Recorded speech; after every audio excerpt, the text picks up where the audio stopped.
Le serpent était le plus rusé de tous les animaux des champs que Yahvé Dieu avait fait.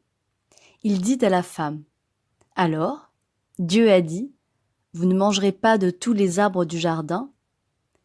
La femme répondit au serpent, « Nous pouvons manger du fruit des arbres du jardin, mais du fruit de l'arbre qui est au milieu du jardin, Dieu a dit, vous n'en mangerez pas, vous n'y toucherez pas, sous peine de mort. » Le serpent réplique à la femme, « Pas du tout, vous ne mourrez pas. Et Dieu sait que le jour où vous en mangerez, vos yeux s'ouvriront et vous serez comme des dieux qui connaissent le bien et le mal. » La femme vit que l'arbre était bon à manger et séduisant à voir, et qu'il était, cet arbre, désirable pour acquérir le discernement. Elle prit son fruit et mangea. Elle en donna aussi à son mari qui était avec elle, et il mangea. Alors leurs yeux à tous deux s'ouvrirent, et ils connurent qu'ils étaient nus.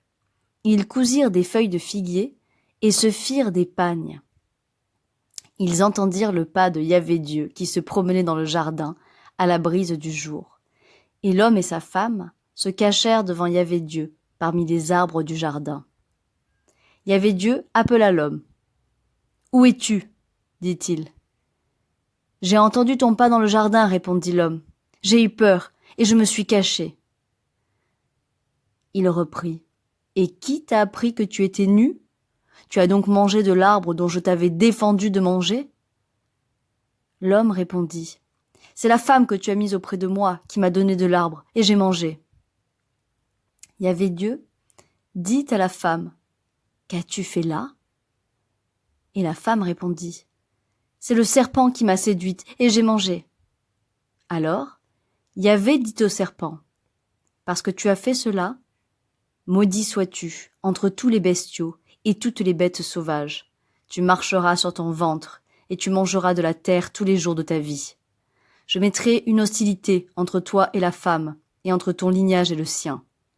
Il t'écrasera la tête et tu l'atteindras au talon. » À la femme, il dit, « Je multiplierai les peines de tes grossesses. Dans la peine, tu enfanteras tes fils. Ta convoitise te poussera vers ton mari, et lui dominera sur toi. » À l'homme, il dit, « Parce que tu as écouté la voix de ta femme et que tu as mangé de l'arbre dont je t'avais interdit de manger, maudit soit le sol à cause de toi. À force de peine, tu en tireras subsistance tous les jours de ta vie. Il produira pour toi épines et chardons, et tu mangeras de l'herbe des champs. À la sueur de ton visage, tu mangeras ton pain, jusqu'à ce que tu retournes au sol, puisque tu en fus tiré, car tu es glaise, et tu retourneras à la glaise. »